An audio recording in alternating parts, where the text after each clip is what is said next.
Hello friends and welcome to our channel. कैसे हैं आप सब? उम्मीद है सब बहुत ही बढ़िया होंगे। तो आज हमारा डे नंबर 4 है किसका? आचार्य बैच का। और हम सब जानते हैं, अगर आप शुरू से जुड़े हुए हैं, हम सारे इंपॉर्टेंट कॉन्सेप्ट बहुत ही इजी वे में करते हुए चल रहे हैं। तो ये आपकी इंग्लिश पेडागोजी जैसा कि मैंने स्टार्ट की हुई है। तो डे 4 के अंदर हम इंपॉर्टेंट थ्योरीज करेंगे, यहाँ से क्वेश्चन आते ही हैं। ठीक है, तो ये सारी की सारी जो 5 यहाँ पे आपको थ्योरीज करवाई जाएंगी बहुत इंपॉर्टेंट है, अच्छे से आप इनको समझना। तो हम कौन कौन सी पढ़ेंगे उसकी एक बार आउटलाइन देख लेते हैं। हम नॉम चॉम्स्की की पढ़ेंगे, सैफियर वॉल्फ हाइपोथेसिस पढ़ेंगे, स्किनर की थ्योरी पढ़ेंगे, पियाजे और वाइगॉट्स्की की पढ़ेंगे, स्टेफन क्रेशन की पढ़ेंगे। पांचों की पांचों बहुत ही इंपॉर्टेंट है। यहाँ से आप किसी भी साल का देख लेना पेपर, यहाँ से आपको इंग्लिश पेडागोजी के अंदर क्वेश्चन मिलेगा ही मिलेगा। ठीक है, तो स्टार्ट करते हैं हमारी आज की क्लास। सबसे पहले हम नॉम चॉम्स्की की देखते हैं। तो इनकी जो थ्योरी है उससे पहले आपको बता देती हूँ, ये एक नेटिविस्ट थे। नेटिविस्ट का मतलब होता है कि ये जो हमारी साइकोलॉजी होती है, हमारा जो व्यवहार है, हमारा जो दिमाग है, उसके अंदर क्या ऑलरेडी हमारी अंतर जो हमारे पास प्रतिभा होती है, यानी जो हमारी ऑलरेडी हमारी बॉडी के अंदर, हमारी माइंड के अंदर एबिलिटीज होती हैं, उसके बारे में जो थ्योरी वगैरह देते हैं साइकोलॉजी से रिलेटेड। आप इन्हें साइकोलॉजिस्ट भी समझ लेते हैं और कई बार हम इन्हें नेटिविस्ट भी कह देते हैं, थोड़ा बहुत अंतर दोनों में पाया जाता है। तो जो नॉम चॉम्स्की हैं, इनके अकॉर्डिंग हमारे जो ह्यूमंस ब्रेन है, जो हमारा दिमाग होता है इंसानों का, human brains have innate ability to acquire language through LED. इन्होंने एक डिवाइस बताया एलईडी, जिसका फुल फॉर्म है लैंग्वेज एक्विजिशन डिवाइस। यहाँ से भी क्वेश्चन आ जाता है, तो फुल फॉर्म यहाँ पे सबको पता होना चाहिए। ये टर्म्स चेंज कर देते हैं फुल फॉर्म के अंदर। ठीक है, तो एलईडी क्या है? Language acquisition device. इनके अकॉर्डिंग क्या था कि जो हम इंसान होते हैं, हमारे अंदर एक ऑलरेडी कैपेबिलिटी होती है, कि हमारे अंदर एक ऐसी क्षमता होती है कि हम किसी भी लैंग्वेज को एक्वायर कर सकते हैं, यानी कि प्राप्त कर सकते हैं एलईडी डिवाइस से। अब एलईडी जो डिवाइस है, इन्होंने बस एक कल्पना है, ये ऐसा जरूरी नहीं कि हमारे ब्रेन में हो। इनकी एक सोच थी, इनका कहना था कि हमारे दिमाग में एक ऐसा डिवाइस होता है जिससे कि जब बच्चा 5 साल तक होता है, यानी ये जो एलईडी डिवाइस होता है ये एक्टिव होता है, बच्चा जब तक 5 साल का नहीं होता तब तक उसकी मेमोरी बहुत स्ट्रांग होती है। तो इनका कहना है कि जो बच्चा है जब वो 5 साल का होगा तब तक उसके अंदर ये एलईडी डिवाइस जो है बहुत ही ज्यादा बढ़िया तरीके से काम करता है, जिससे वो कोई भी लैंग्वेज क्या कर सकता है? एक्वायर कर सकता है, जैसे वो अपनी नेचुरल मदर टंग को करता है। ठीक है, तो यहाँ पे अगर आपसे पूछ लेगा कि एलईडी का कॉन्सेप्ट किसने दिया था, तो नॉम चॉम्स्की ने दिया था। इसका फुल फॉर्म है लैंग्वेज एक्विजिशन डिवाइस। बहुत ही सिंपल सा है ये, इनका कहना है ये डिवाइस हमारे दिमाग में होता है, जिससे कि हमारे अंदर ऑलरेडी एबिलिटी आ जाती है कि हम किसी भी लैंग्वेज को हम आसानी से एक्वायर कर सकते हैं। और इनका कहना ये था कि जब बच्चा 5 साल तक का होता है तब तक एलईडी डिवाइस बहुत ज्यादा एक्टिव होता है, उसके बाद धीरे धीरे ये स्लो डाउन होने लग जाता है। अगर आप कंपेरिजन करना चाहें तो आप देख सकते हैं, जो छोटा बच्चा होगा वो किसी भी लैंग्वेज को आपसे जल्दी सीखेगा। क्यों? क्योंकि उसका एलईडी डिवाइस अभी ज्यादा एक्टिव है एज कम्पेयर टू योर्स। ठीक है, तो नॉम चॉम्स्की में एक ही इंपॉर्टेंट पॉइंट आपको देखना है कि जो एलईडी है, किसने बोला था? नॉम चॉम्स्की ने बोला था। क्या है ये? एक ऐसा एक्विजिशन डिवाइस है, लैंग्वेज जिसे हम एक्वाइट कर सकते हैं, यानी हम प्राप्त कर सकते हैं। इसके बाद हम आ जाते हैं आगे। तो ये देख लो एक बार, ये ब्रेन का यहाँ पे एक ओवरव्यू देख लो। अगर हम डिवाइड करें ब्रेन को 2 पोर्शन में, एक हमारे पास आ जाएगा लेफ्ट ब्रेन और दूसरा हमारे पास आ जाएगा राइट ब्रेन। तो अगर हम देखते हैं, एल फॉर लेफ्ट होता है, एल फॉर लैंग्वेज होता है, एल फॉर लॉजिक होता है। तो कोई भी चीज लॉजिकल है, कोई भी चीज लैंग्वेज से रिलेटेड है, वो सारी की सारी हमारे लेफ्ट ब्रेन में होती है। लेकिन अगर हम राइट ब्रेन की बात करते हैं तो कोई भी चीजें क्रिएटिविटी से रिलेटेड होंगी, ऐसा माना जाता है, वो हमारे राइट ब्रेन में होती है। क्रिएटिविटी के अंदर जैसे आपका म्यूजिक आ गया, जैसे आपकी आर्ट आ गई, जैसे आपकी सिंगिंग आ गई, कोई भी क्रिएटिव चीज आपकी राइट ब्रेन में आएंगी। और लॉजिक से रिलेटेड, लैंग्वेज से रिलेटेड सारी चीजें हमारे लेफ्ट ब्रेन में आएंगी। और अभी जस्ट हमने देखा कि जो नॉम चॉम्स्की हैं, इन्होंने बोला कि एलईडी क्या है? एक लैंग्वेज एक्विजिशन डिवाइस है। तो अगर कोई चीज हम लैंग्वेज के बारे में बोल रहे हैं तो इनके अकॉर्डिंग जो ये एलईडी इन्होंने एक कल्पना में सोच रखा है, तो वह एलईडी डिवाइस किस में होना चाहिए? आपके लेफ्ट ब्रेन में होना चाहिए। क्यों? क्योंकि ये किससे रिलेटेड है? लैंग्वेज से रिलेटेड है। और लैंग्वेज से रिलेटेड आती है तो वहां पे कॉग्निटिव डेवलपमेंट की भी बात आ जाती है। ठीक है, तो ये लेफ्ट और राइट ब्रेन का कॉन्सेप्ट हो गया आपका। इसके बाद हमारे पास आता है सैफियर वॉल्फ हाइपोथेसिस। हाइपोथेसिस का मतलब होता है परिकल्पना, यानी ये चीजें सच नहीं होती है, कभी प्रूव्ड नहीं हुई है, ये बस हम सोचते हैं, हमारी इमेजिनेशन होती है। तो इनका ये कहना था कि जो हमारी लैंग्वेज होती है ये हमारे थॉट प्रोसेस को क्या करती है, बहुत ज्यादा इन्फ्लुएंस करती है, या फिर आप कह सकते हो निर्धारित करती है, डिटरमाइन करती है। तो इनका एक अगर आप एक लाइन में समझना चाहो तो इन्होंने बोला है डिटर्मिनेशन ऑफ लैंग्वेज, यानी कि जो भी हम लैंग्वेज बोलते हैं इससे हमारे थॉट्स, हमारे जो विचार होते हैं उन पे बहुत ज्यादा प्रभाव पड़ता है, हमारी पर्सनैलिटी बदल जाती है। जैसे कि आपने अक्सर देखा होगा जो लोग इंग्लिश बोलते हैं वो हमसे थोड़े अलग हैं, जो हिंदी बोलते हैं वो थोड़े अलग हैं। हर एक लैंग्वेज क्या है, हमारी पर्सनैलिटी को कहीं ना कहीं, हमारे थॉट को डिटरमाइन कर रही होती है। क्योंकि अगर आप देखोगे तो जो हमारे पास इंग्लिश जो पर्सन होते हैं, जो दूसरे देश के लोग हैं, जो हमारे जिनकी नेटिव लैंग्वेज ही इंग्लिश होती है, जैसे अपने यहाँ पे मेन, जैसे मैं हिंदी की बात कर लेती हूँ, तो हमारे अंदर और उनके अंदर बहुत ज्यादा उनके थॉट प्रोसेस में बहुत डिफरेंस रहेगा। अक्सर हम क्या करते हैं, बोलते हैं वाह ये कितना अच्छा है, लेकिन उनके लिए ज्यादा इमोशंस वो दिखाते नहीं है। जैसे वो बोलेंगे या इट इज प्रिटी गुड। तो ये जो चीजें ये हमारे कहीं ना कहीं थॉट प्रोसेस को भी इन्फ्लुएंस कर रही होती है, इनका कहना ये था। तो ऐसे आप बहुत सारे एग्जाम्पल्स रिलेट कर सकते हैं, जैसे कि वो क्या होते हैं, थोड़े स्ट्रेट फॉरवर्ड होते हैं, लेकिन हम थोड़े ज्यादा इमोशंस को शो करते हैं, तो हमारे जो थॉट प्रोसेस है उसी टाइप से होने लग जाते हैं। ठीक है, तो लैंग्वेज इनका अकॉर्डिंग थे कि जो लैंग्वेज ऐसे क्या होगा, इससे हमारे जो भी थॉट है, हमारे विचार है, वो इन्फ्लुएंस होंगे या फिर डिटरमाइन यानी निर्धारित होंगे। तो इनका एक कॉन्सेप्ट हो गया डिटर्मिनेशन ऑफ लैंग्वेज। इसके बाद हम स्किनर की बात करते हैं। तो स्किनर की थ्योरी ये थी कि child imitates the language of his parents and surrounding. इनका कहना ये था कि बच्चा जैसे इन्वायरमेंट में, जैसे सराउंडिंग में रहता है, जैसे उसके पेरेंट्स लैंग्वेज बोलते हैं, बच्चा उसी लैंग्वेज को इमिटेट करता है, यानी बच्चा उसको कॉपी करता है।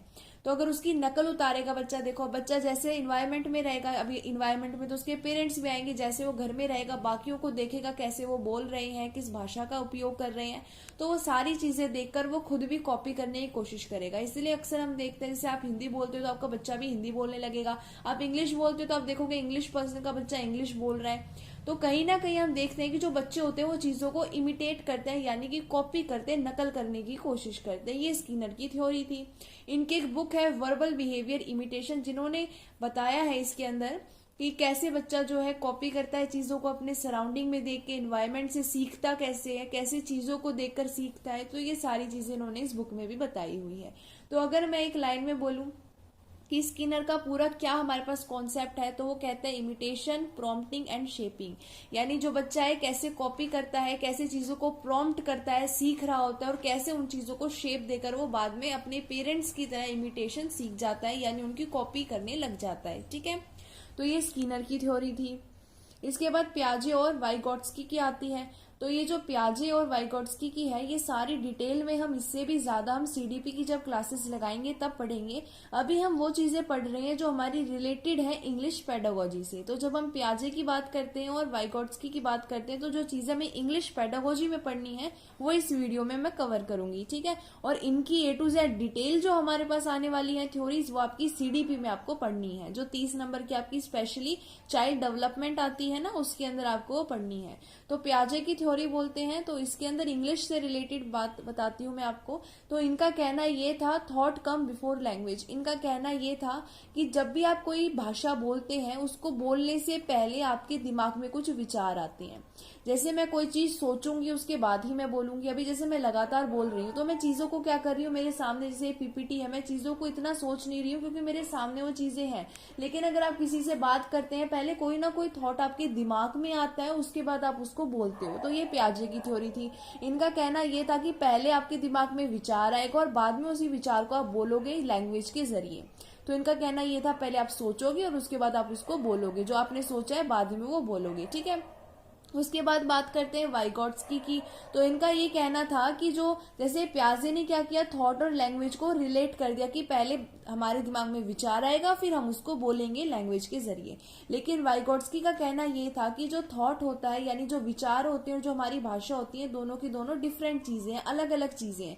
और इनका कहना ये था पहले बच्चा सोचता है, वो बोले या ना बोले, वो अगर बोल भी रहा है तो जरूरी नहीं वो सोच के बोल रहा है, क्योंकि बच्चे क्या होते हैं, इनका कहना ये था कुछ भी बोल देते हैं, वो पहले इतना इतना सोचते थोड़ी है। उनको कोई चीज दिखी वो कहने लग जाएंगे, उनके अंदर बहुत ज्यादा क्यूरियोसिटी होती है, वो बोलेंगे ये क्यों है, ये कैसे है। यानी उनके दिमाग में इतना थॉट प्रोसेस नहीं चल रहा होता है, बस वो बोलते रहते हैं। जब वो बोलना सीख जाते हैं वो कुछ भी बोलते हैं, वो सारी चीजें सोचते नहीं है। तो इनका कहना था दोनों चीजें डिफरेंट है। लेकिन जब बच्चा 3 साल का हो जाता है तो दोनों चीजें मिल जाती हैं। यानी 3 साल के लगभग जो बच्चा है, क्योंकि सब यूनिक है, सारी इंडिविजुअल अलग है, तो एक एवरेज दिया गया है कि लगभग 3 साल तक ये चीजें मर्ज हो जाती हैं, यानी मिक्स हो जाती हैं। तो इनका कहना देखो ऐसे, आप ऐसे समझ सकते हो, जैसे ये थॉट आ रहा है और यहाँ पे ये आ रहा है आपका लैंग्वेज, ठीक है। तो पहले बच्चे के लिए दोनों चीजें अलग है, लेकिन जब वो 3 साल का हो जाएगा तो दोनों चीजें मर्ज हो जाएंगी। यानी उसके बाद वो सोच के भी बोलेगा, वो बोल रहा है तो वो सोचेगा भी। अराउंड 3 ईयर दोनों चीजें क्या हो जाएंगी, मर्ज हो जाएंगी, ठीक है। यानी बाद में वो पहले जैसे वही प्याजे की थ्योरी आ जाएगी कि वो पहले सोचना शुरू करेगा फिर वो चीजें बोलेगा। क्योंकि हम जितनी भी सारी चीजें बोलते हैं हम अकॉर्डिंग टू सिचुएशन उनको स्पीक करते हैं। जरूरी नहीं कि मैंने जितनी भी सारी चीजें सोची है मैं वो सारी की सारी उस सिचुएशन में बोलूं। तो ये हमारे पास वाइगॉट्स्की और प्याजे की थ्योरी है। दोनों में बहुत ज्यादा डिफरेंसेस नहीं है, क्योंकि बाद में दोनों का कहना यही है कि ये चीजें सेम हो जाती है, मर्ज हो जाती है। लेकिन वाइगॉट्स्की के अकॉर्डिंग बस डिफरेंस इतना है कि पहले दोनों चीजें अलग रहती हैं, लेकिन 3 साल के बाद दोनों चीजें मर्ज हो जाती हैं, ठीक है। इसके बाद हमारे पास एक चीज ये है कि कई बार क्वेश्चन पूछ लेते हैं कि बच्चे लैंग्वेज को कैसे सीखते हैं। वो अडेप्ट करते हैं, चीजों को एसिमिलेट करते हैं और उसके बाद एकोमोडेशन से वो सीखते हैं, ठीक है। तो एक बेसिक सा टर्म आप सीख सकते हैं कि बच्चे क्या करते हैं, अडेप्ट करते हैं लैंग्वेज को। तो ये चीजें अभी तक हम थ्योरीज में पढ़ रहे थे, तो ये सिंपली इस टाइप के क्वेश्चन आ जाते हैं। तो इस टाइप की लैंग्वेज में भी मैंने आपको बताने की कोशिश की है।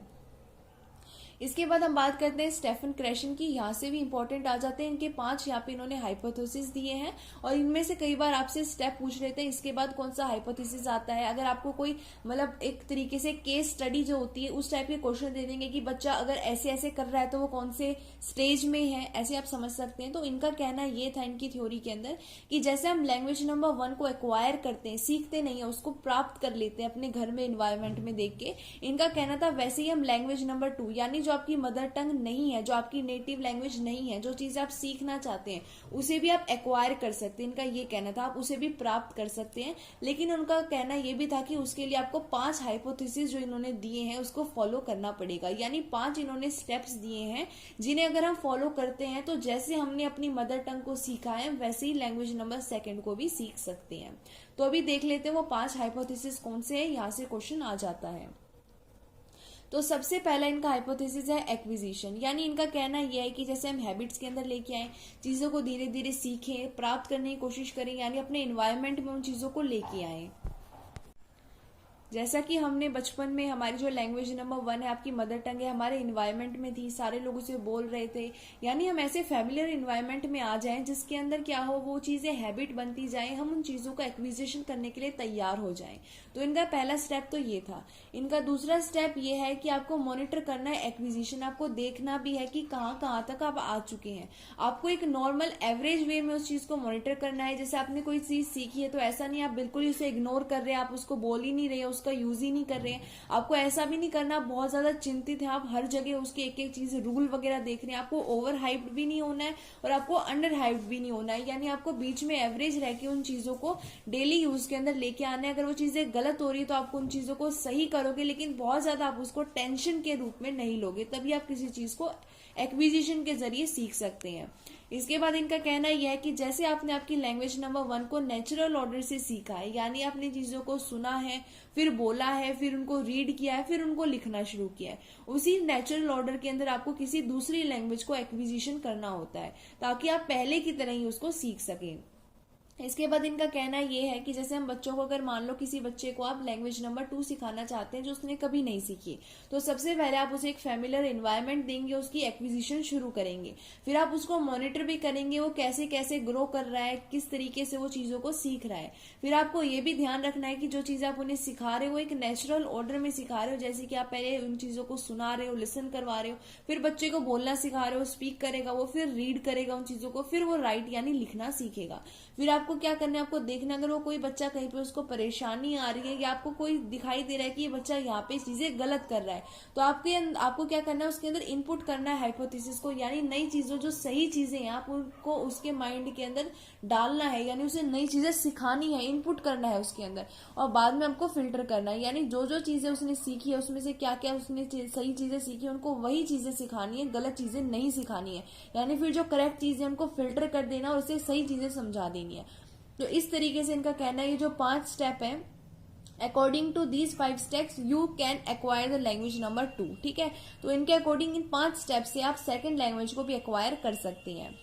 और आपसे जैसे क्वेश्चन पूछ लेगा, मान लो आपसे ये पूछ लेगा कि अब जो बच्चा है, अगर आपसे बोल देगा कि 5th क्लास का बच्चा है, अब वो जो है बहुत सारी नई नई चीजें सीख चुका है, लेकिन अब उसको कुछ चीजें समझ में नहीं आ रही है और आप उसको क्या सिखा रहे हो, आप उसके अंदर इनपुट कर रहे हो हाइपोथेसिस को, आपसे पूछ लेगा ये कौन सा स्टेप है स्टेफन क्रेशन के हाइपोथेसिस का, तो ये 4th स्टेप है। इस टाइप के क्वेश्चन आ सकते हैं। अब जैसे आपसे ये पूछ लेगा कि कौन से स्टेप के अंदर आप उस स्टेप का नाम बताओ जिसके अंदर हम सारे हाइपोथेसिस को चेक करके उनको एक फिल्टर करते हैं, तो फिल्टर हाइपोथेसिस 5th आ गया आपका। तो ऐसे यहां से क्वेश्चन बन जाते हैं। और ऐसे भी पूछ सकता है कि कौन से नेटिविस्ट या किसने कहा था कि हम लैंग्वेज नंबर 2 को भी पहली लैंग्वेज की तरह एक्वायर कर सकते, तो स्टेफन क्रेशन ने कहा था। ऐसे क्वेश्चन यहां से आते हैं। इसके बाद कुछ बेसिक से 5 पॉइंट देख लेते हैं इंग्लिश के बारे में।